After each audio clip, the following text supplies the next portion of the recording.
Picture this. You're standing on the edge of a cliff, not of rock and stone, but of your own mind. Behind you lies everything you've ever known, every choice that brought you here. Ahead, nothing but the unknown abyss of consequence. And in that moment, when the world holds its breath, you realize the most terrifying truth of all.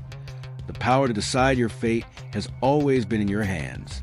This is the story of Marcus, a young man who discovered that sometimes the greatest enemy we face isn't the world around us, but the voice inside our own head. Marcus Chun sat in his cramped studio apartment, surrounded by the detritus of a life barely lived. Pizza boxes stacked like cardboard monuments to his isolation. Empty energy drink, cans creating a metallic graveyard across his desk. The blue glow of multiple screens painted his pale face in ghostly hues as he stared at another rejection email, the 20th this month. At 24, Marcus had already collected more failures than most people accumulate in a lifetime. Dropped out of college after his parents' messy divorce. Lost 3 jobs in 2 years. Watched his friends drift away like smoke, their lives moving forward, while his remained frozen in this perpetual state of almost but not quite. The silence in his apartment was deafening, broken only by the steady drip of a leaky faucet that he'd been meaning to fix for months.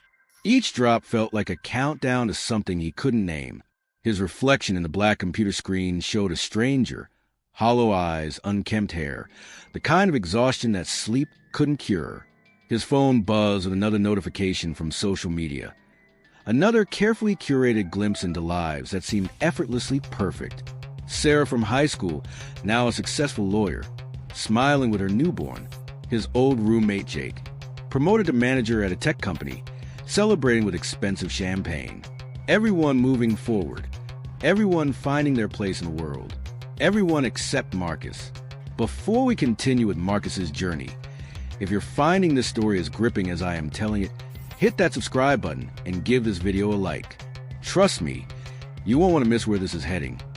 And your support helps me bring more stories like this to life. The weight of comparison crushed down on Marcus like a physical force. He began to dissect every decision, every moment where he could have chosen differently. The voice in his head, once a whisper, now roared with accusations. Why hadn't he tried harder in college? Why hadn't he fought for that relationship with Emma? Why couldn't he just be normal, successful, happy like everyone else seemed to be? Days blurred into nights as Marcus fell deeper into a spiral of self-examination. He stopped answering calls from his mother, stopped checking his email, stopped leaving the apartment except for the most basic necessities. The outside world felt hostile, judgmental, a place where his failures were written in neon lights for everyone to see. But the most insidious part wasn't external pressure. It was a growing realization that he was his own worst enemy. Every opportunity he'd sabotaged, every relationship he'd pushed away, every dream he'd abandoned at the first sign of difficulty. The pattern was clear, undeniable, and it pointed to one conclusion. He was responsible for his own misery. The revelation hit him like a physical blow. Not the cruel hand of fate, not an unfair world, not bad luck or timing, but his own choices, his own fears, his own inability to push through when things got difficult. The weight of personal responsibility felt heavier than any external burden he'd ever carried. Marcus began to replay his life like a movie he could edit. What if he'd stayed in college despite his parents' divorce? What if he'd fought harder at his jobs instead of giving up at the first criticism? What if he'd been honest with Emma about his feelings instead of pushing her away with his self-doubt? The questions multiplied like viruses in his mind, each one spawning 10 more. Sleep became elusive as his brain churned through scenarios, alternatives, roads not taken. He'd lie awake at 3 a.m., staring at the ceiling, feeling the weight of every wrong choice pressing down on his chest like concrete. His apartment became a prison of his own making. Bills piled up, unopened and threatening. His bank account dwindled toward zero. Friends stopped reaching out after weeks of unanswered texts. The isolation was complete, total, and entirely self-imposed. The internal dialogue grew more vicious with each passing day. "You're pathetic," it whispered. "You're wasting your life. You're the reason everything falls apart. You're weak. You're worthless." The voice that had once been his companion, his inner guide, had transformed into his greatest tormentor. Marcus found himself standing in front of the bathroom mirror at odd hours, staring at his reflection and trying to understand when he becomes someone he didn't recognize. The person looking back seemed like a stranger, defeated, hollow, carrying the weight of the world on shoulders too weak to bear it. The worst part was a growing awareness that he had the power to change everything, but felt completely powerless to act. It was like being trapped in a glass box, able to see the key to freedom but unable to reach it. Every day, the contradiction between his capability and his paralysis grew more pronounced, more torturous. He began to research stories of people who'd overcome similar struggles, but instead of inspiration, he found only more reasons to berate himself. If they can do it, why can't you? The voice demanded. What's wrong with you that you can't just pull yourself together like everyone else? The pressure built like steam in a sealed container, with no release valve in sight. The breaking point came on a Tuesday evening when Marcus received a call from his younger sister, Lisa. She was getting married, she said, her voice bright with excitement. She wanted him to be her man of honor, to stand beside her on the most important day of her life. I know things have been tough for you, she said, her tone gentle but persistent. But you're my brother, Marcus. I need you there. You've always been my hero. Hero. The word hit him like a slap. How could she see him as a hero when he couldn't even manage to be a functioning human being? How could she look up to someone who was falling apart at the seams? After hanging up, Marcus sat in the darkness of his apartment, the phone heavy in his hands. The contrast between Lisa's perception of him and his own reality felt like living in two different universes. She saw strength where he saw weakness, potential where he saw failure, love where he saw only disappointment. And in that moment, something crystallized in Marcus's mind with terrifying clarity. He realized he'd been playing a role in his own destruction, directing a tragedy where he was simultaneously the victim and the villain. Every choice that had led him here, every decision to give up rather than push through, every moment he'd chosen fear over courage. It was all him. The weight of this revelation was crushing, but was also liberating in the most paradoxical way. If he was responsible for his downfall, then he was also responsible for his potential rise. The same hands that had torn down his life could build it back up. The same mind that had crafted his prison could design his freedom. But this realization came with its own terror. If he truly had the power to change his circumstances, then continuing to suffer was a choice. Staying trapped was a choice. Being miserable was a choice. And that made everything infinitely more complicated because it removed the comfort of victimhood. Standing in his living room, surrounded by the evidence of his self-neglect, Marcus felt something shift inside him like tectonic plates rearranging. The voice in his head, which had been screaming accusation for months, suddenly went quiet. In that silence, he could hear something else, something that sounded suspiciously like possibility. We're at the turning point of Marcus's story, and I can feel the intensity building. If you're as invested in this journey as I am, please hit that subscribe button and like this video. Sometimes the most powerful transformations happen in our darkest moments, and Marcus is about to discover just how true that can be. The silence that followed Marcus's revelation was both peaceful and terrifying.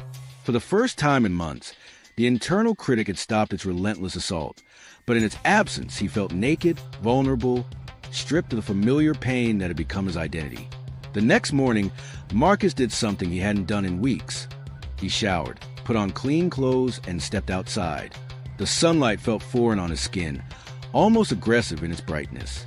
The world continued its relentless pace around him, people rushing to jobs and appointments and lives that mattered.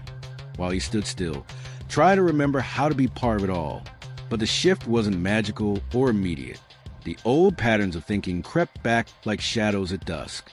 Walking down the street, he caught himself cataloging his failures again, comparing himself to the confident-looking strangers passing by.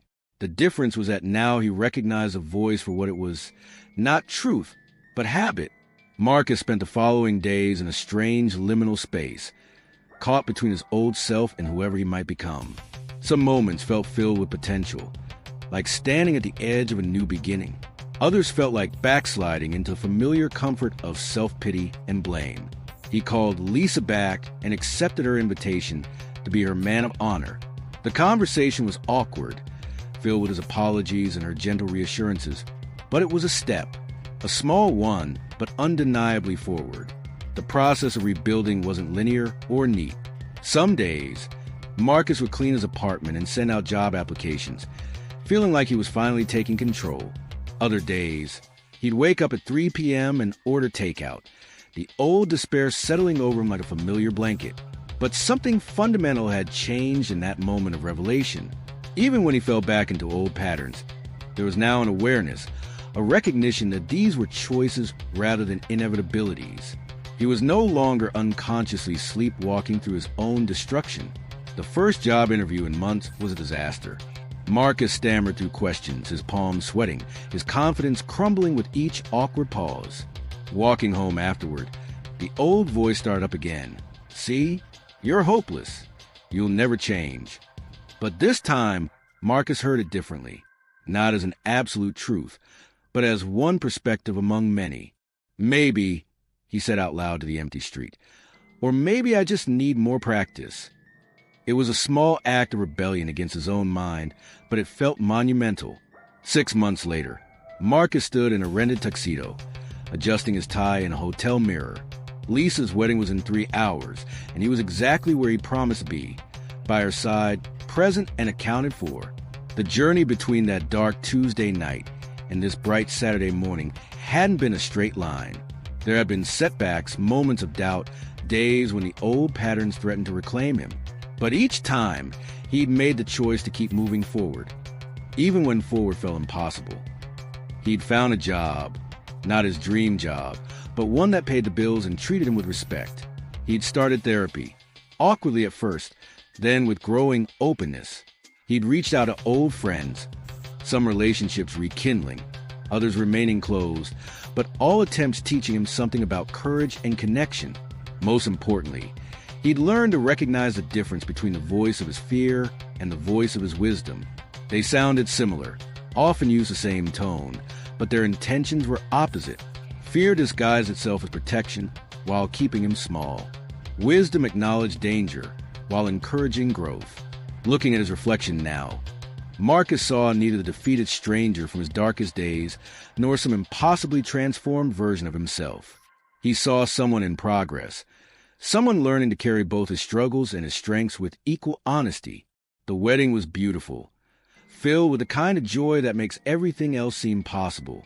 When Lisa asked him to speak during the reception, Marcus stood before the gathered crowd and talked about love, commitment, and the courage it takes to choose hope over fear day after day. "My sister taught me," he said, his voice steady and clear, "that sometimes the most heroic thing you can do is simply show up, especially when showing up feels impossible." Later, as the evening wound down and guests filtered out into the night, Lisa found Marcus sitting quietly at the edge of the garden, looking up at the stars. "Thank you," she said, settling beside him, "for being here, for being you." "Thank you," he replied, "for seeing something in me that I couldn't see in myself." They sat in comfortable silence, two siblings who'd learned different lessons about struggle and resilience, but who'd found their way to the same understanding, that life's challenges weren't punishments to endure, but choices to navigate. Marcus knew his story wasn't over. There would be more difficult days, more moments when the old patterns would resurface, more times when he'd have to choose between comfort and growth. But he also knew something now that had eluded him in those dark months.